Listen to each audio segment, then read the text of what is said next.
पवित्र भूमि को, जो हमारे पूर्वजों की एक धरोहर है, फिर मैं नमन करता हूँ गौतम बुद्ध साक्य मुनि को,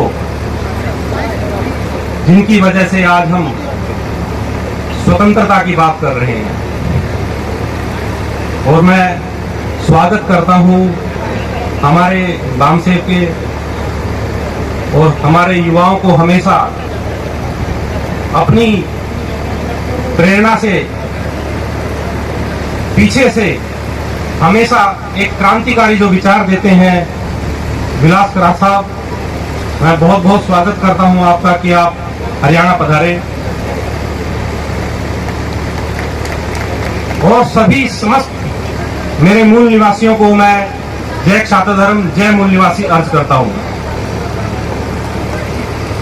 साथियों, हरियाणा में कहावत है, मैं थोड़ी सी हरियाणवी में बात करना चाहूंगा कि आप जहां भी जाते हैं अपना न्योंदा आता है, न्योंदा मिलता है अपने को, भाई वहां प्रोग्राम है वहां जियो। और आज जब मैं इस पंडाल में घुसा तो बिन बुलाए कुछ लोग आए हुए थे यहाँ पे। भाई अपनी इज्जत अपने हाथ हुआ है, बिन बुलाए नहीं आना चाहिए। और जो बिन बुलाए बैठे हैं उनसे मेरा निवेदन है कि अपना प्रस्थान ले लें यहाँ से। और फिर भी अगर सुनना है तो आप सुने, धैर्य से सुने। जो ये जगह है ये इतनी पुरानी है जिसका हम अंदाजा नहीं लगा सकते। अभी तो साइंटिस्ट स्टडी कर रहे हैं और उस स्टडी में मालूम पड़ा कि ये जो डीएनए है ये हमारा ही है। मैं क्षत्रिय मूल निवासी महासंघ की तरफ से धन्यवाद देना चाहूंगा बामसेव का कि जिन्होंने ये कार्यक्रम यहां पे रखा और इस क्रांतिकारी सोच को इस भूमि पर लेके आए। ये कोई आम भूमि नहीं है। स्वतंत्र जी ने बड़ा जोशीला भाषण दिया और वाकई में वो स्वतंत्र हैं। हमें ये सोचना होगा कि वो कौन लोग हैं जिन लोगों ने हमें इतनी जातियों में बांट दिया। और इसका अध्ययन जब हम करेंगे तो समझ में आएगा कि हम उन्हीं के इशारों पे आज काम कर रहे हैं। उन्हीं के जो इशारे हैं हमें नचाते हैं। तो साथियों, हमें अपने और पैराई की पहचान करनी पड़ेगी। और जो क्षत्रिय मूल निवासी महासंघ पिछले साल बामसेव का एक जो ओसुट विंग है उसका निर्माण हुआ लखनऊ में, अभी जुम्मा 6-7 महीने ही हुए हैं, उससे ये लोग बौखला गए हैं। क्योंकि जब हमने ये कहा कि क्षत्रिय हिंदू नहीं है, क्योंकि ये सत्य है, ये एक ऐसा शब्द हमें दे दिया गया कि हम इस मानसिक गुलामी से निकलने के लिए तैयार ही नहीं है। हिंदू कोई शब्द नहीं है, इसका कोई शाब्दिक अर्थ भी नहीं है। कोई शाब्दिक अर्थ हो किसी चीज का।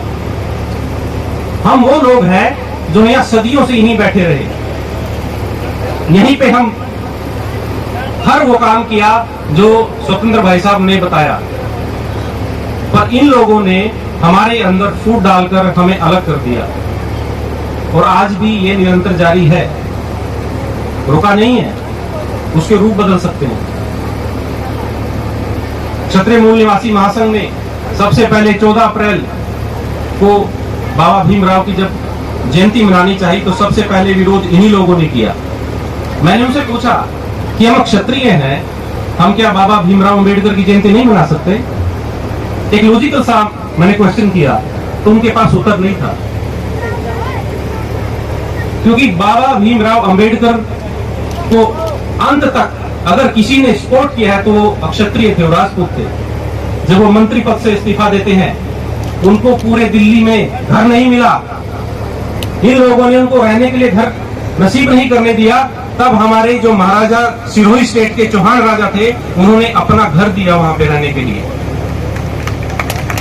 और उन पे इतना दबाव इन लोगों ने बनाया, जैसे अभी आए ऐसी दबाव बनाते हैं, प्रवृत्ति है इन लोगों की। बाबा भीमराव अंबेडकर को भारत रत्न किसने दिया? माननीय वीपी सिंह ने। उन्होंने अपनी सरकार की परवाह ही नहीं की। मंडल कमीशन किसने लागू किया? वीपी सिंह ने। तो ये जो हमारा नाता है ये आज का नहीं है, ये बहुत पुराना है। और हमने लखनऊ में भी कहा था कि जहां आपका पसीना गिरेगा वहां हमारा खून गिरेगा। ये मैं नहीं बोल रहा हूं, ये मेरे पूर्वजों ने करके दिखाया है।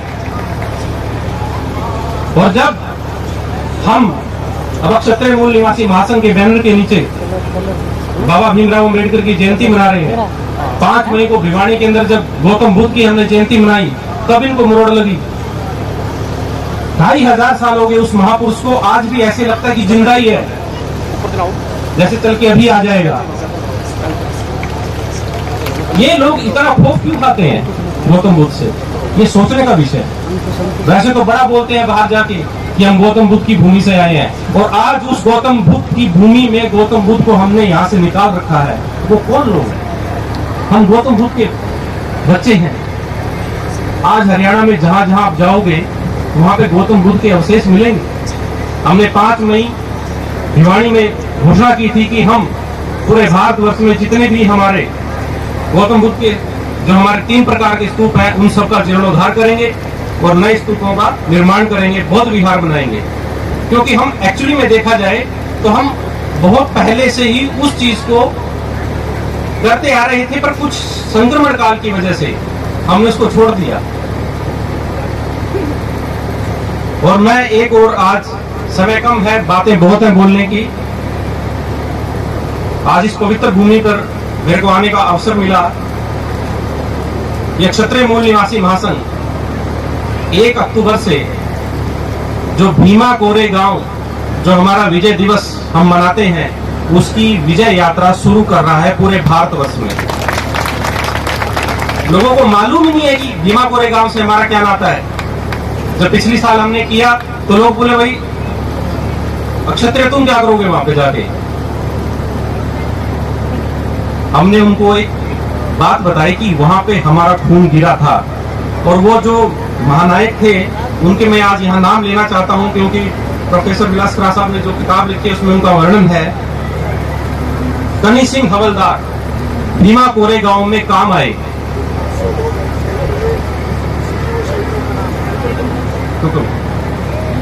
प्रसाद सिंह, सिद्धू भगत सिंह, सदी सिंह, हनुमत सिंह, निधान सिंह और पता नहीं कितने अनजाने में हमारे ऐसे महायोद्धाओं से छूट गए इतिहास में जिन्होंने भीमा कोरेगांव में अपना बलिदान दिया। तो उनकी स्मृति में हम पूरे भारतवर्ष में 1 अक्टूबर से लेके 1 जनवरी तक, यानी कि 1 अक्टूबर से हम पूरे भारतवर्ष में शुरू करेंगे और 1 जनवरी को भीमा कोरेगांव में हम एकत्रित होंगे अपनी आजादी जो हमने छेड़ी थी उसको पुनः लेने के लिए। और आप सब लोग यहाँ पे पधारे, आप लोगों ने इतना जोश दिखाया उसके लिए बहुत बहुत धन्यवाद। मेरे को बोलने का मौका दिया उसके लिए बहुत बहुत आभार। मैं पुनः नमन करता हूँ राखीगढ़ी की भूमि को, और मैं धन्यवाद देना चाहूंगा यहाँ पे जो हमारी जाट सेना के अधिकारी आए हैं, स्वतंत्र जी, और सभी का बहुत बहुत धन्यवाद। जय छात्र धर्म, जय मूल निवासी।